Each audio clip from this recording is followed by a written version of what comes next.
J'aimerais dire que ce que je raconte est un conte de fées, mais les fées n'existent pas. J'en suis parvenue à la conclusion que rien dans la vie n'avait de ressemblance avec ces 10 contes de fées. Tout est mort, triste. La vie n'est pas si joyeuse qu'elle en paraît quand on est enfant. La seule image qui me vient en tête, c'est celle d'un cimetière dans la nuit. Personne ne va dans un cimetière, et encore moins la nuit, sauf elle. Peu de gens aimeraient être à sa place, surtout ceux qui croient aux fantômes. Elle reste chaque nuit, depuis 10 jours. 10 jours de souffrance. 10 jours où seul le vent répond à ses sanglots.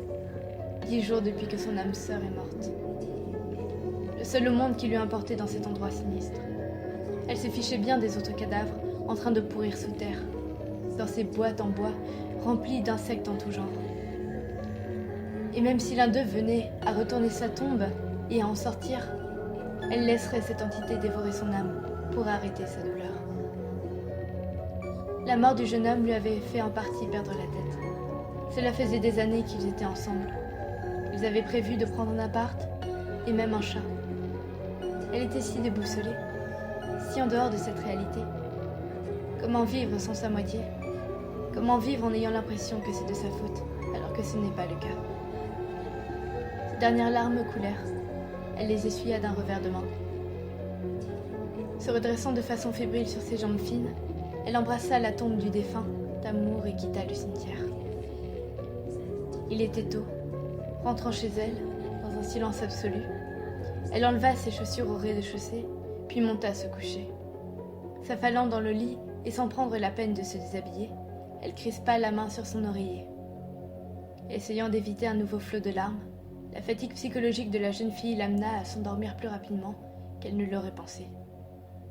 Encore une fois, elle rêva de Simon, qui l'abandonnait malgré lui. Les vacances d'octobre étaient finies. Tous les matins, elle avait l'habitude d'arriver à la fac en bus. Mais pour une fois, elle avait décidé de faire le trajet à pied, prendre l'air. On était en automne, il faisait un froid de canard et pourtant, elle n'était pas bien couverte. Arrivant dans sa classe de TD, son groupe d'amis la regarda longuement, détournant momentanément le regard. Avant que le cours ne commence, la plupart se levèrent lui adresser quelques mots réconfortants. Depuis la mort de Simon, c'était la première fois qu'ils étaient réunis en cours, sans lui. Les filles la prenaient dans leurs bras, lui offrant un moment de douceur, de chaleur et d'apaisement. Et pourtant, elle restait de marbre. Chaque parole lui remémorait son souvenir, et elle dut se maîtriser pour ne pas craquer devant eux. Kenzo, un de ses amis proches et confidents, vint la voir à son tour.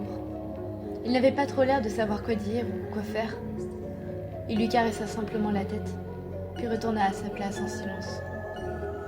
Kenzo était un grand brun, mince, plutôt mignon. Il la regardait toujours avec une tendresse certaine, comme un enfant devant un animal mignon, ou des sucreries. Et bien sûr, sa voix pouvait faire craquer n'importe quelle fille, mais lui ne voulait qu'elle. La jeune fille fut bien sûr incapable de se concentrer en cours et se contenta de s'allonger sur sa table, apathique, sans commentaire des professeurs. Le soir venu, elle rentra en bus, épuisée par cette journée qui lui avait paru interminable. Sa mère était déjà rentrée. Elles se firent une bise, puis la jeune étudiante prétendit devoir réviser. La nuit tombait. Son père et son frère étaient rentrés, mais elle ne redescendit pas, restant enfermée dans sa chambre. Le repas était fin prêt. Son absence, ses rires, ses histoires avec son mec, ses amis, ses sorties qu'elle partageait avec son entourage, ces derniers en étaient privés depuis la mort du jeune garçon. Les jours passaient et elle sombrait de plus en plus, s'enfonçait dans la noirceur de plus en plus. Kenzo devenait fou de ne pas avoir de nouvelles de la jeune fille. Elle lui manquait. Tout d'elle lui manquait. Il l'aimait tellement. Elle ne répondait plus à ses messages, ni à ceux de ses amis de la fac, qui faisaient pourtant partie de leur groupe, à Simon et à elle. Il essayait d'en savoir plus, comment elle allait, ce qu'elle faisait de ses journées. Il stalkait son mur Facebook, relisait leurs messages. D'un côté, il aurait aimé que Simon et elle se séparent, mais sans une fin tragique pour lui. Kenzo déprimé de ne plus la voir, de ne plus lui parler, de ne plus sentir son parfum quand il lui faisait un câlin. En dépression sévère, elle ne venait plus à la fac et était suivie par un psychiatre. Le soir, Kenzo décida de venir la voir. Suite à un mauvais pressentiment, il sonna. Mais personne ne répondit ou ouvrit. Il essaya de l'appeler, sans succès. Pendant un quart d'heure, il avait attendu devant la porte, quand une voiture vint se garer devant la maison. C'était son frère qui rentrait de son apprentissage. Il salua Kenzo, avec qui il s'entendait très bien. Les deux garçons se regardèrent, gênés, mais surtout inquiets. Lorsque le frère introduit le clé dans la porte, le portable de Kenzo vibra. Un message d'elle.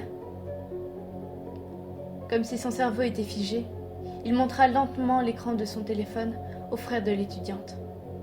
Comprenant la situation, affolé, il se précipita dans sa chambre. La porte n'était pas fermée. Elle gisait, là, sur son lit, pâle comme un ange. Une photo de son couple à côté de sa tête. Son bras gauche dépassait du lit, laissant une rivière de sang en couler. Des plaquettes de médicaments sur son bureau, ainsi qu'une bouteille d'alcool. Elle avait décidé de partir en douceur, tout en extériorisant son mal. Le frère se jeta sur son corps, la suppliant d'ouvrir les yeux, appelant sa petite sœur, qui ne reviendrait jamais. Kenzo appela les pompiers, le visage figé comme en dehors de ce monde. La jeune fille était dans un état critique bien avant la venue des deux garçons, et elle décéda avant l'arrivée des pompiers. Une famille en deuil, des amis en deuil, un amour secret brisé. Kenzo n'arrivait pas à se relever. Il avait tant de regrets. Il aurait au moins aimé lui dire ce qu'il ressentait avant qu'elle parte, et il n'avait pas pu. Tout ce temps passé avec elle, tous ses souvenirs, il les noyait dans l'alcool et le shit.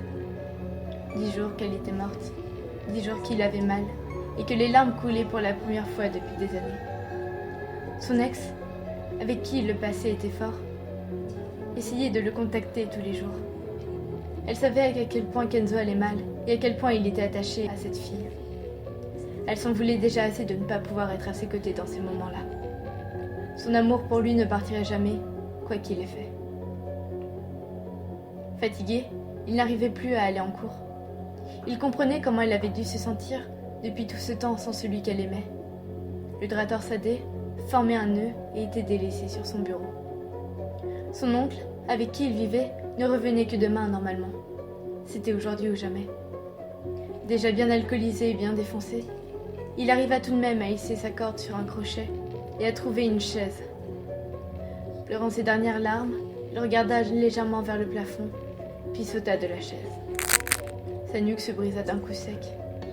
Une photo de Kenzo et de la jeune fille décédée tomba de sa main sur le sol. Son téléphone vibra quelques instants plus tard. Son ex, ayant eu un mauvais pressentiment, attendait devant chez lui, mais personne ne répondit. Une voiture rouge arriva devant la maison. C'était l'oncle de Kenzo. Il reconnut la jeune fille qui était souvent venue déjeuner chez lui. Il était revenu plus tôt de son voyage d'affaires. La jeune fille lui raconta l'histoire, due à ses inquiétudes.